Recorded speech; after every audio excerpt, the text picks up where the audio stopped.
Welcome to my world history notes, where I share with you things I've learned about American or world history and American history, but things that I'm learning now, things that I already knew. And I'm hoping that what I say will interest you into digging deep on your own. And you'll get some of them wow moments where you see something you never knew before that's just not commonly talked about. And I don't expect you to agree with my conclusions. They're my conclusions. I hope you have your own from your own study. So, just want to make a couple of comments today before I start about a couple of things. Um, One, when I talk about communism, that's not necessarily always Soviet communism or Chinese communism. Communism, little c, that came to us through the French Revolution. Um, it in the 20th century, um, it became an authoritarian response to injustice and oppression, like colonialism. But communism is the wrong answer, because communism is always expressed. It's always expressed in repression and injustice and cruelty and lack of freedom for the very people it claims to want to free. So the end result in every case has been, for where communist governments been put in place, has been, first off, they have not followed their own strictures, their own rules from Marxism. But secondly, they've always been repressive. So when I say communism and I express contempt, it is a great evil. Communists have killed over 50, 60 million of their own kind in their own countries in the 20th century. And so they're still, places like Vietnam and South Africa. There's communist China. There's still places where freedom is very scarce. So that's wanted to make that point to you. Now, today I want to talk about an interesting character from the Cold War, from World War II, who turned out to be a Soviet agent. And I wanted to just mention him briefly. His name was Lawrence Duggan. He was a friend of the famous journalist Edward R. Murrow, who worked for his father, who was also a communist. According to Joseph E. Persico in his book Edward R. Murrow, an American Original. Now, Persico is not complaining that Murrow was a communist, but he's applauding and but he is pointing out the relationship that Murrow had with Duggan. I'm pointing out that Duggan was a communist. So don't think if you read Persico's book, it's going to say, it's going to accuse Murrow of something untoward. But I want to point out that the link there shows you why Edward R. Murrow, has such a famous hatred of Senator McCarthy's anti-communist agenda. In fact, he's been lauded as a hero for, quote, standing up to McCarthy. But we know from his relationships that he had some definite communist sympathies. So let's talk a little bit about Lawrence Duggan. Um, Now, Lawrence Duggan was his father was Stephen Pierce Duggan, who was the head of the Institute of International Education, um, and Duggan, the younger Duggan, became an official of the State Department, um, and he was a big supporter of Franklin Delano Roosevelt, and he was known to be a member of the Ware Group, which I've mentioned briefly before. Um, and of course, a lot of intellectuals lean toward communism as an answer to the Great Depression, accusing capitalism of being the culprit. So now he moved up the ladder in government, and the Ware Group was known for its Marxist participants.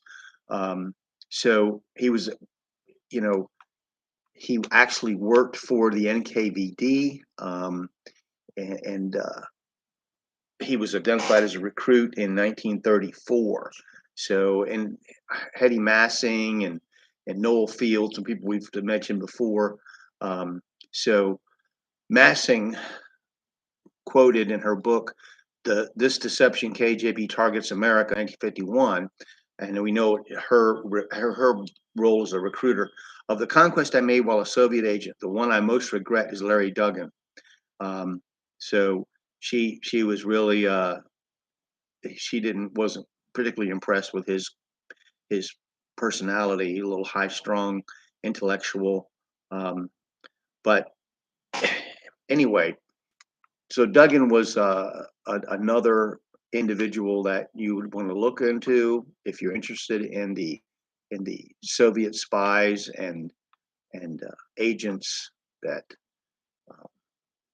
were in the government, in the U.S. government in the 30s and the 40s, and there's a lot of information about him and about what he believed and what he did. It's online. It's very easy to find. Um, so I just leave that up to you. So now back to the era we're in. Now, another event that I want to bring to your attention um, was called Operation Keelhaul. Now, Operation Keelhaul. Let's first understand that some other sources, um, in Studs Terkel, who's a famous author, he wrote a book called The Good War, an oral history of World War II. And one of his quotations in there from one of the people he interviewed was um, that an account of the Battle of the Bulge. He said, one guy's son soldier said, we were sending out night patrols. I participated in a few, largely uneventful. Occasionally, we pick up prisoners. A great many of these were Polish and Hungarians who'd been pressed into the German army. And then again, another person talking about a prisoner of war camp that they were stuck in. It said, the guy quoted, the Russian soldier, once a Russian soldier is captured, they consider him dead. It was quite common after the war that these prisoners did not want to go back to Russia because they go right on to another camp in Siberia for the disgrace of being captured. And we do know that Georgy Zhukov announced to his troops in 1941 that family members of those who became captured by the enemy would be arrested and shot. So that was the Russian way of dealing with their own people who had been captured. But in any event, now let's go to Operation Keelhaul. Was a forced repatriation of Russian civilians, non-Soviet citizens, like I just mentioned, and Soviet citizens back to the Soviet Union after the war. Um, while forced repatriation, they looked at Soviet POWs, Germany and Russian. They also had Germany and Russian Liberation Army members, other Soviet citizens under Allied control. Now, the great source for this is Julius Epstein's book, um, Operation Keelhaul, the story of forced repatriation from 1944 to the present. So Dwight Eisenhower overlooked this. The operation was carried out in northern Italy and Germany by British and American forces in late 40, August of 46 through May of 47, and including um, Yugoslavians, people. So there's several records that were classified as top secret by the Army. Um, now, the what I've read as far as what people as American troops were ashamed. They were ashamed of what they saw because they were forcing these people to go back to the Soviet Union who did not want to go back. Women were raped. People were machine gunned almost as soon as they got off the trucks. In fact, here's a couple of quotes that are recorded on the internet. Nigel Nicholson, who was a British Army captain, he said his quote is 50 years ago, I was a captain in the British Army and with others, I supervised a Yugoslav repatriation. It was euphemistically called. We were told not to use force and forbidden to inform them of their true destination. When they asked us where they were going, we replied we were transferring them to another British camp in Italy, and they mounted the trains without suspicion. As soon as the sliding doors of the cattle trucks were padlocked, our soldiers withdrew, and Tito's partisans emerged from the station building where they'd been hiding and took over the command of the train. The prisoners and refugees could see them through the cracks in the boarding and began hammering on the insides of the wagons, shouting abuse at us as having betrayed them, lied to them, and sentenced at least the men among them to a grotesque death. There is now no doubt about their hideous fate, and to those of us in the spot, there was little doubt then. Shortly after the first train loads had been dispatched, we heard the stories of the few survivors who escaped back to Austria, and thousands of manacled skeletons have since been disinterred in Slovenian pits. Now, Genghis Guiri, an American on one of the repatriation screening teams, he said the now that was, oh, by the way, that was from Accounting for Britain's War Crimes from the Spectator, uh, and back in 20 May 1995. This American, his quote was, the most unpleasant aspect of this unpleasant business was the fear that these people displayed involuntary. One began to look over one's shoulder. I heard so many threats to commit suicide from people who feared repatriation that it became almost commonplace, and they were not fooling. So Alexander Solzhenitsyn also wrote about this.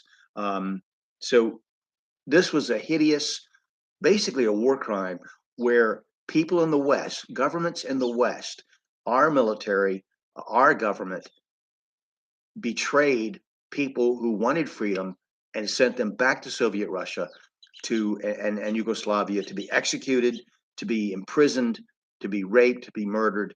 Um, it is one of those great tragedies and injustices that we perpetrated during the Cold War, and one of the ways that we prolonged the agony. So it's very important. Now, you may have other conclusions about Keelhaul. You might read about it and say, well, it was something we had to do, blah, blah, blah, blah. I don't agree, but that's okay. I just hope you'll study this and you'll have your own conclusions. And thank you for listening. We're going to get back to the timeline that we were on before. So I'm going to kind of back up to 45 and move forward again, because there's lots of events around the world now as communist governments are coming to the fore, and oppression and murder, mass murder, become a theme. And the West, including us, our reluctance to engage the communists in a meaningful way, face to face. We were very just very strange, but I can understand it by the number of Soviet agents and communist sympathizers in our government. So remember what I said about policy before. All right. Well, anyway, this is my opinion. I'm not a scholar, just a regular person who's really enjoying studying this and learning about it.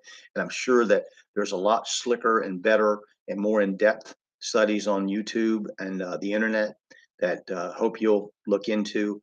And I just want to point these things out to you that I'm learning. All right. Thank you very much. And I hope you have a great day.